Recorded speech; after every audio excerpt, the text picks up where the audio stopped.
over. Yeah.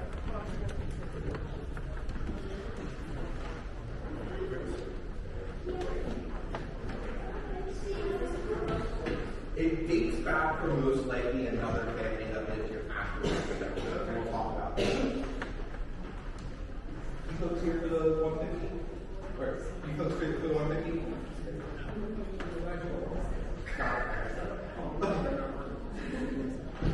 So we walked into the entrance hall, but before I talk about this room, especially because it is such a hot day, if you ever need to leave the tour for whatever reason, water, feeling faint, phone call, just let me or one of my colleagues know. We're more than happy to help you get off the tour, get you whatever you need.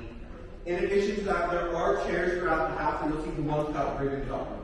If you're unsure again, please don't be afraid to ask. I'm more than happy to point those out. Now, after those visitors climb that steep, savage hill as that one visitor described, they probably come through those center doors where perhaps Burl Colbert, an enslaved man who was the butler, probably greeted these visitors. Now, Burl Colbert would have told them they're going to have to wait, sometimes waiting hours, 2, 3, sometimes longer. And so they're probably using the other side of that clock we saw outside. They can see now not only every hour, but every minute and second. And they can also see what made the clock tick if you look to the left and right. Gravity pushes these cannonball-like weights over the course of 7 days. So, of course, a week, cannonballs go down and unwind the clock. Jefferson decided we could put a calendar function. So again, Jefferson was making compromises with the design for Montecello because he had yet to design this room when he designed this clock. So when he had it installed, it didn't fit, telling the carpenters to drill holes into the floor on the left and right. That way those cannonballs could finish their 7-day rotation. But there's only 6 days a week here, and Saturday is in the basement. I'll point out where you can see Saturday at the end of our tour. Now these visitors are not just spending time looking at the clock, but looking at this room. That visitor would describe this room being cluttered, saying there's strange furniture on the walls, and saying that this room reminded him of a museum. For Thomas Jefferson, he believed that knowledge is power. According to him, if the nation expected to be both ignorant and free, they expected what never was and never will be.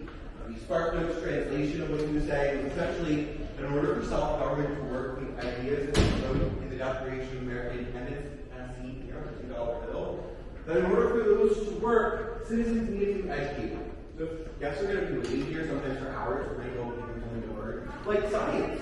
You can see the diversity of wildlife in North America. Take the bottom right-hand corner. We got the Virginia white-tailed deer. Take the left. You got elk antlers that come all the way from what is present-day Bismarck, North Dakota, from the Lewis and Clark expedition.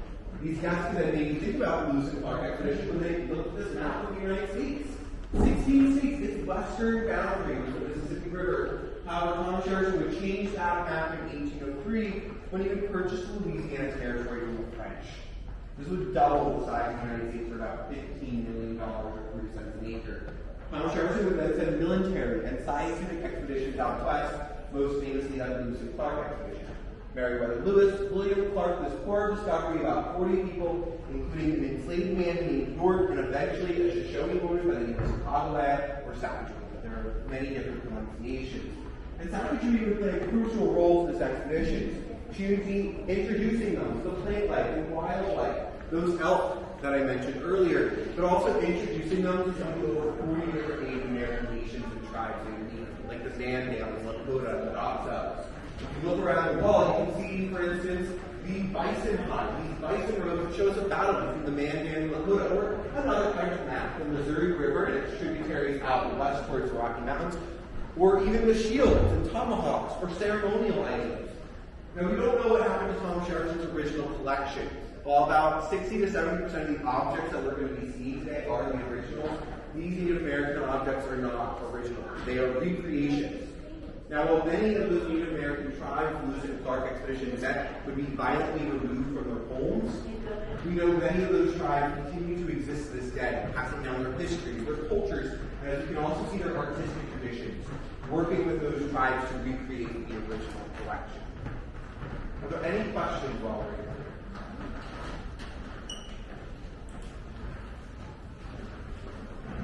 Now, as I mentioned, Thomas Jefferson was living in a very busy household. We're going to be passing through a family sitting room to get to his office, where above the fireplace you're going to see a portrait of his eldest surviving daughter, Martha Randolph. We'll be talking more about her as we go through. So follow me this way. Hey, sir, can you make sure that film the whole tour, please? Is that how you're filming? Yeah, but I'm not trying to. Just Just doing clips is all. Yeah.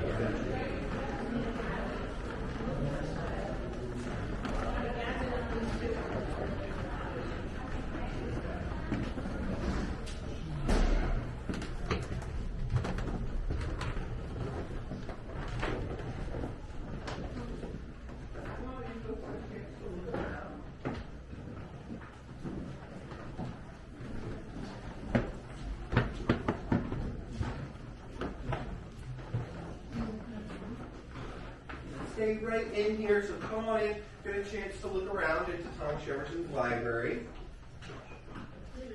So yeah, so the books behind the plexiglass, those are his originals, above and below, from the time period, same titles he owned and read, just not his copies.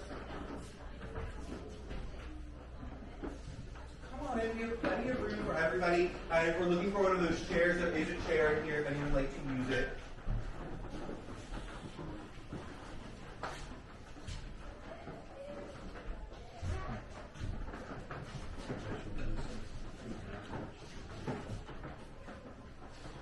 So as I mentioned earlier, Thomas Jefferson was living in a very busy household by the time he retired. Family members, uninvited visitors, enslaved people coming in and outside the house. For Thomas Jefferson, he wanted privacy in his retirement. A little bit of privacy to focus on his reading. He owned, for instance, over 9,000 books over the course of his lifetime. You can see some of his original books behind the plexiglass. The books above and below, from the time period, same titles he owned and read, just not his copies. You might then be wondering, are we hiding some of his books from you? But actually, he would lose a couple of them in a fire. His Shadwell family home would burn down in 1770, and that went his first library. He would then amass a library of roughly 60 books.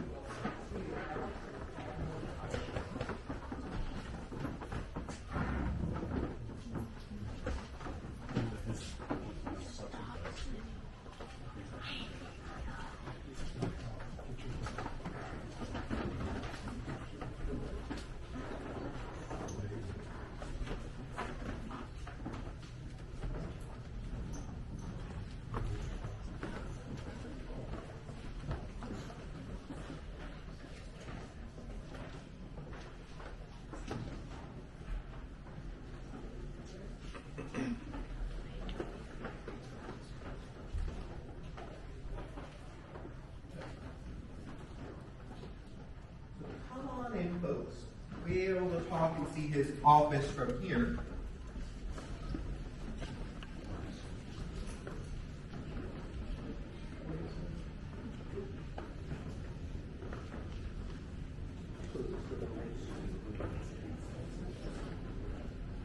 So we are now in Thomas Jefferson's bedroom. Now, Thomas Jefferson got a chance to design his own bedroom.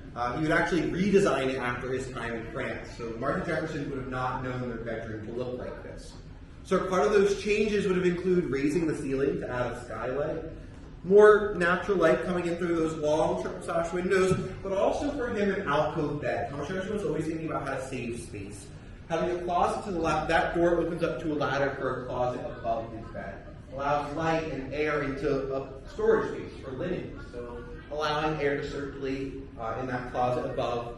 But Thomas Jefferson also enjoyed it because he had easy access into his office. He was an early riser. He said he woke up when the sun would hit the clock in front of his bed. One of the first things he would do would be writing letters. You can see his polygraph machine that he purchased. This was essentially the latest in technology for the time.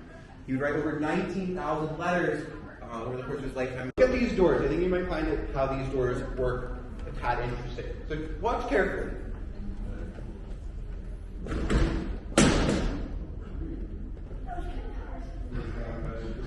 When Thomas Jefferson was in France, not just seeing architecture, but he was also seeing technology. Right underneath the door is something that we've seen on a bicycle today.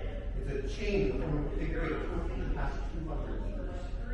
And so as we look around this room, this door tells us a lot about the parlor. The door was a parlor trick, a way to entertain. So you can imagine Thomas Jefferson, his family, his guests, they're spending time hanging out here. Maybe we think about Martha Randolph playing the harpsichord, the instrument you see to the side, probably having learned that from her mother, because according to a French visitor, Martha Jefferson was very skilled with the harpsichord.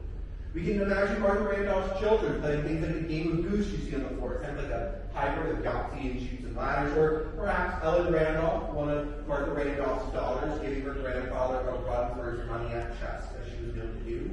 Or even doing science experiments for everyone. That vacuum pump, the bold-looking thing that you see inside, it's a science experiment. They can put something like a lit candle into the bowl, take that crank and vacuum out oxygen, suck oxygen out, and what would then happen to that candle?